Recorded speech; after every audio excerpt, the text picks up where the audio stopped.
ካታ ጥቅሞች አሉት። የካፒታል እድገት፣ የዲቪደንድ ገቢ፣ የገንዘብ ዋጋ ግሽበትን የመቋቋም፣ የፖርትፎሊዮ የማስፋት ሂደትን ይህ ሁሉ አንድ ነገር በመግዛት ብቻ ማትረፍ ይችላሉ። ሰላም ክቡራትና ክቡራን የብሩክ ሪል ስቴት ቻናል ተከታታዮቻችን፣ እኔ ብሩክ ይርጋ እባላለሁ። የአያት ሪል ስቴት ከፍተኛ የሽያጭ ባለሙያ ነኝ።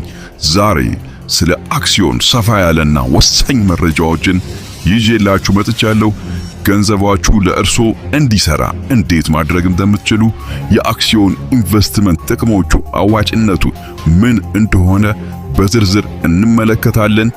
ለዚህ ቻናል አዲስ ከሆናችሁ አሁኑኑ ሰብስክራይብ በማድረግ የደውል ምልክቷን በመጫን ቤተሰባችን ይቀላቀሉ። ነባር ተከታታዮቻችን ደግሞ ቪዲዮውን ላይክ፣ ሼር በማድረግ ለሌሎች እንዲደርስ አግዙን።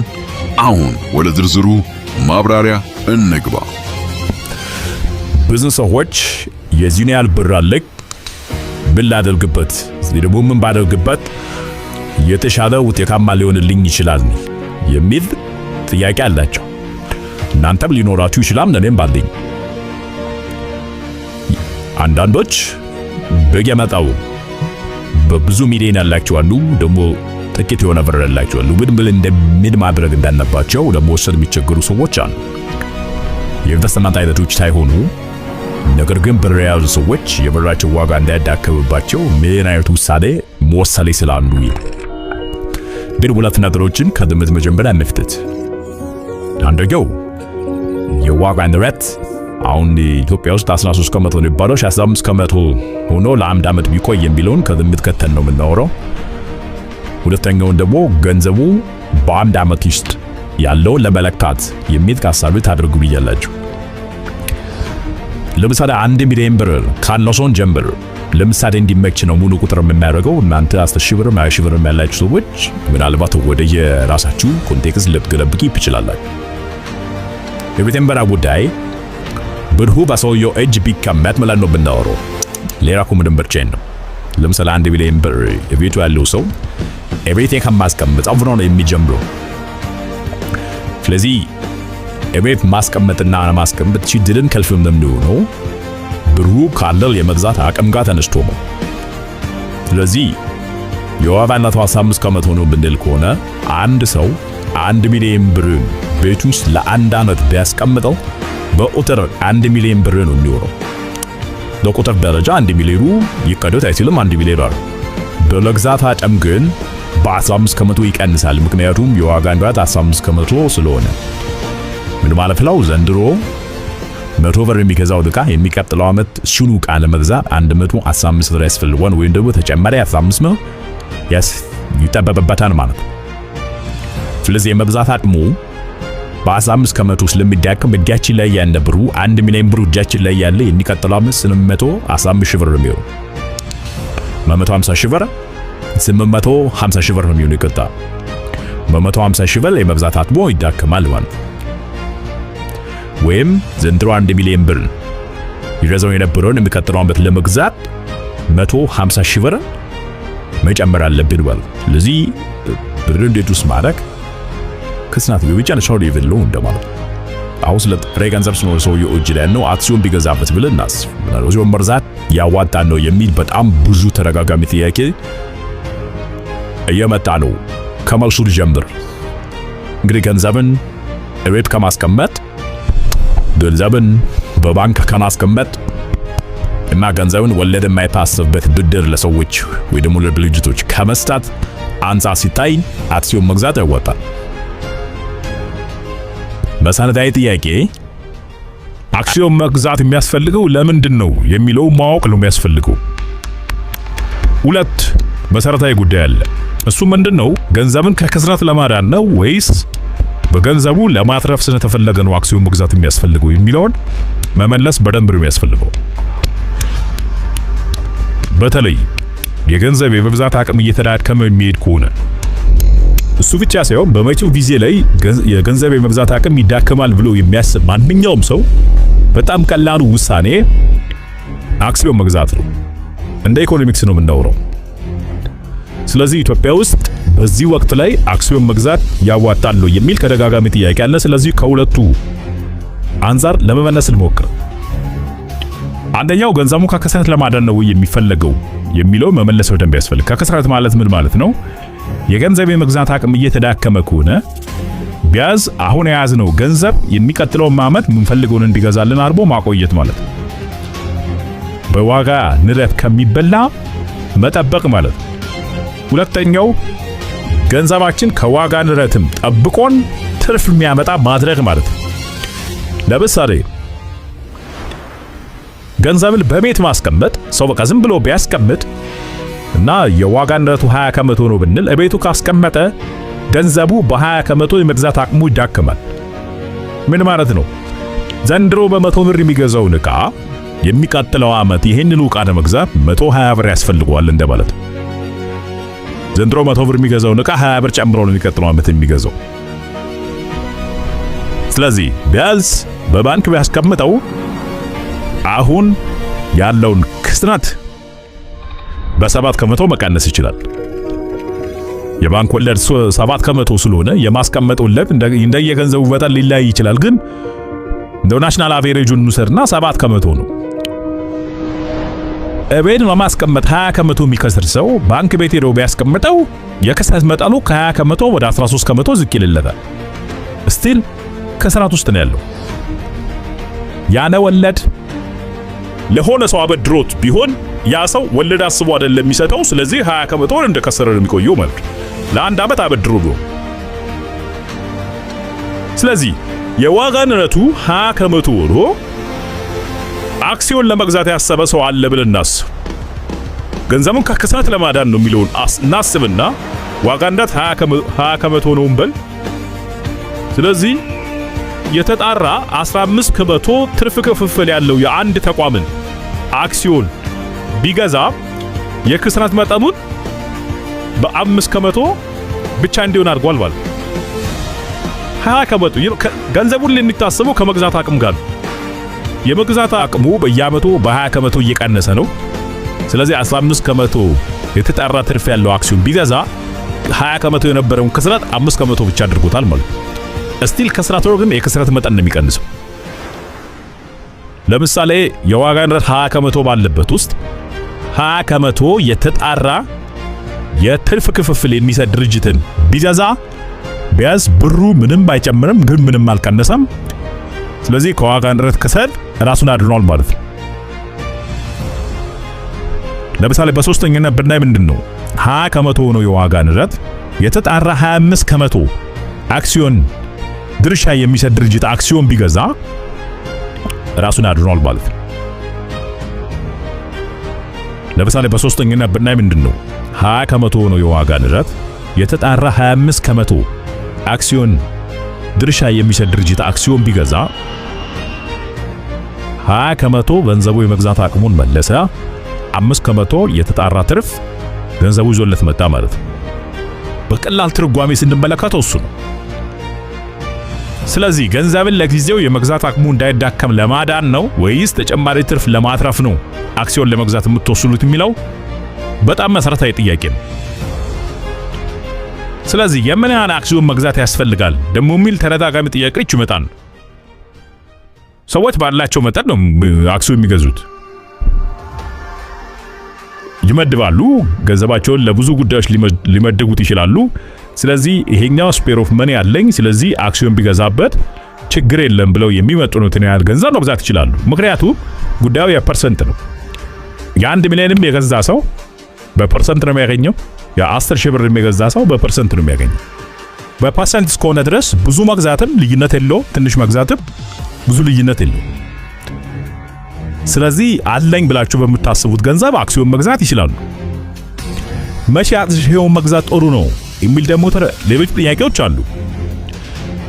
እንግዲህ አዲስ ከሆነ የሚገዛው አክሲዮን አዲስ ከሆነ አዲስ በቃ ለመግዛት ብድግ ያላችሁ ቢሆን ግን የትርፍ ክፍፍል ያለው ድርጅትም ከሆነ አክሲዮን የምትገዙት በተቻለ መጠን የትርፍ ክፍፍል በታወጀበት ወቅት ላይ ብትገዙ በጣም ጥሩ ነው። ለምሳሌ ጃንዋሪ ላይ ከሆነ አናውንስ የሚያደርጉት ጃንዋሪ ላይ የገዛ ሰው አመቱን ሙሉ አክሲዮን እንዲታሰብለት ስለሚሆን የዛን ጊዜ ቢገዛ መጥፎ አይደለም። አክሲዮን እያላቸው አክሲዮን መጨመር የሚፈልጉ ሰዎች ከሆኑ በታወጀው ወቅት ላይ ቢገዙ ጥሩ ነው። ለምሳሌ የትርፍ ክፍፍል ተጨማሪ አክሲዮኖች ተሰጥቷቸው ከሆነ ተጨማሪ አክሲዮኑ ቶሎ ቢገዙት አመቱን ሙሉ ዲቪደንድ እንዲታሰብላቸው ሊያደርጉ ይችላል። 6 ወር ላይ የገዛ የ6 ወር ነው የሚያገኘው። 3 ወር ሲቀር የገዛ የ3 ወር ነው የሚያገኘው። 1 ወር ሲቀር የገዛ 1 ወር ነው።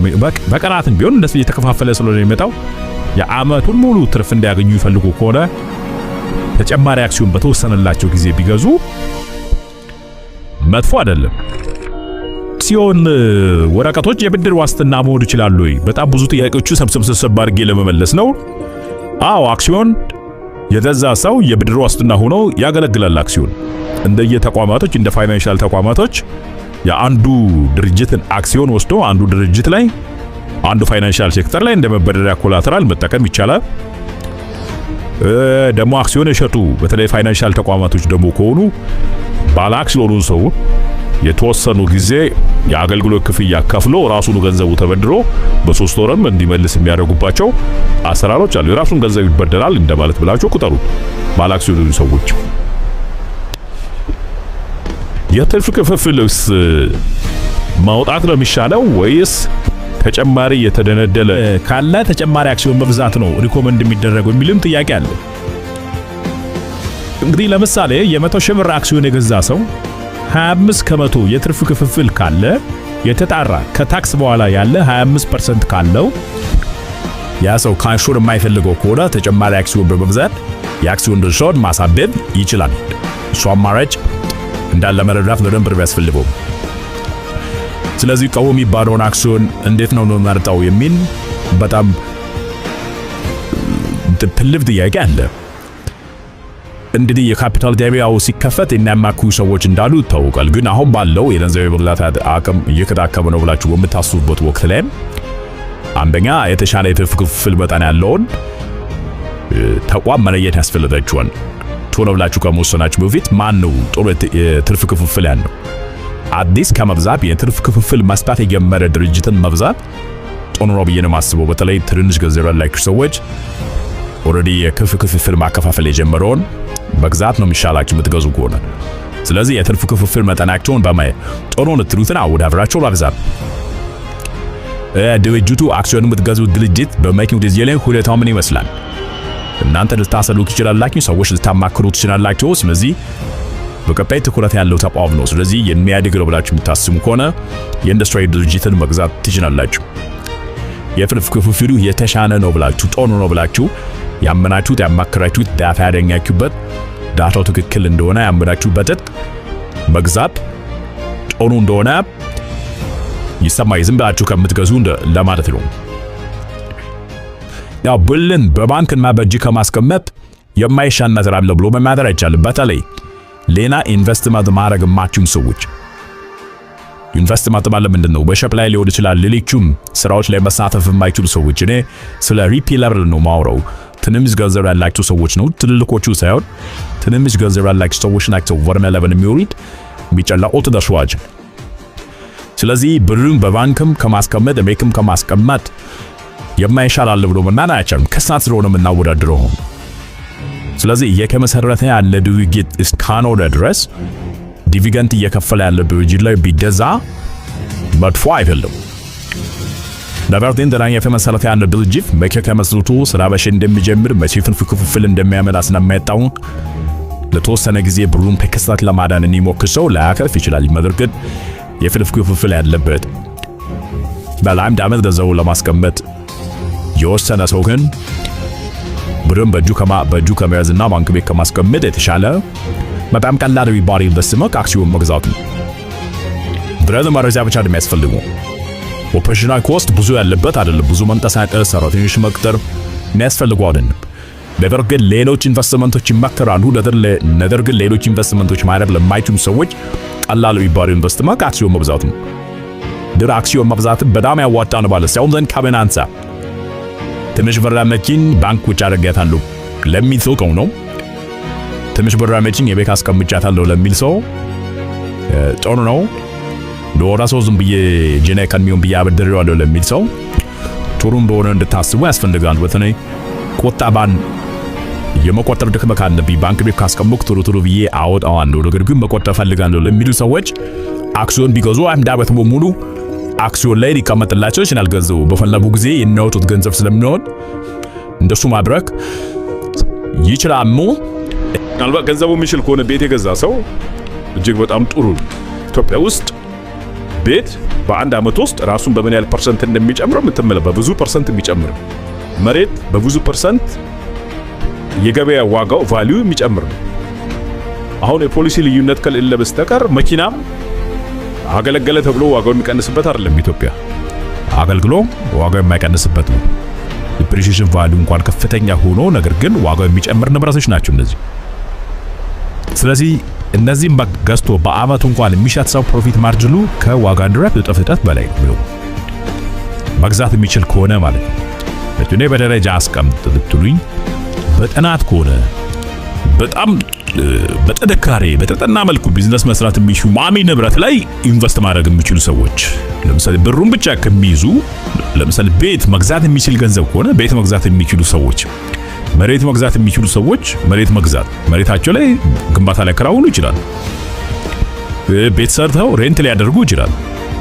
ቤት ሰርተው ሬንት እያደረጉ ያከራዩ የሚያገኙት ገቢ አለ። ደግሞ ቤቱን ሲሸጡት ደግሞ የሚያገኙት ገቢ በእርግጠኝነት ከዋጋ ንረት በጣም ብዙ ፐርሰንታይል እጥፍ ነው። ቀላል የዛኛውን ቀደም የጠቀስኩትን የመጀመሪያውን አይነት ኢንቨስትመንት ነው የሚያደክም አይደለም። ሰዎች ቤት ገዝተው ቁጭ ባይደርጉን ከፍተኛ ጥረት ውስጥ የሚገቡበት አይደል። በቃ ቤቱን ገዙ አለቀ፣ ይሄውን ጉዳይ ጨረሱ አለቀ፣ በቃ ተቀመጠ። ታይም ቫልዩ መኒ ያለ እንቀጥላው ነው ዋጋው ጨምራል። በየጊዜው ብሮ የመግዛት አቅሙ ቁልቁል እየወረደ ተቸግረው ኧረ ምን ይሻላል እያሉ ይቆዝማሉ ነው ወይስ ይህን ችግር ለመወጣት የሚቀመጥ ገንዘቦን ቢዝነስ ረዝራ ብለው ሲያስቡ የትኛው ዘርፍ ላይ ኢንቨስት ላድርግ? ዛሬ ላይ ትንሹ ቢዝነስ መነሻ ካፒታል የትየለሌው ነው ግራ ግብት እንዳሉት ኖት። ግድ የሉትም ትንሽ ጆሮ ሰጥተውኝ ይስሙኝ። ላለፉት 3 ዓመታት መደበኛ ስራዬን እየሰራው ሀያት አክሲዮን ማህበር የገዛውት አክሲዮን ከዓመት ዓመት በአማካኝ 46% የትርፍ ተጋሪ አድርጎኝ ኑሮዬን ያለምንም ስጋትና ውጣ ውረድ እንድመራ አድርጎኛል።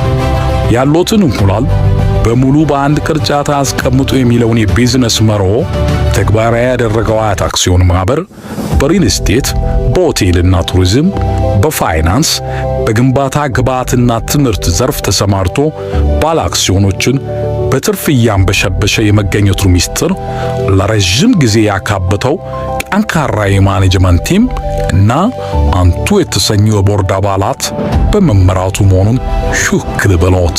ታዲያ ምን ይጠብቃሉ? ጊዜው ሳይረፍድቦ አሁንም እየተሸጠ የሚገኘውን አክሲዮን 2500 አክሲዮኖችን በ3 ዓመት ከፍለው እንዲጨርሱ ዕድል እየሰጡት በብር 112,000 ብር ብቻ አንጋፋውን የሪል ስቴት እና የሌሎች ቢዝነስ ባለቤት ኩባንያ ተቀላቅለው ገንዘቡን ከግሽበት ያድኑ ስንሎ ደስታ ይሰማኛል። የበለጠ ለመረዳት ቢፈልጉ በስልክ ቁጥር 09 11 36 11 44 ይደውሉ። እኔን ብሩክ ይርጋን ያገኛሉ። እንደ ቤተሰብ አማክሮታለሁ ስል ኩራት ይሰማኛል። ሀያት ዞሮ መግቢያዬ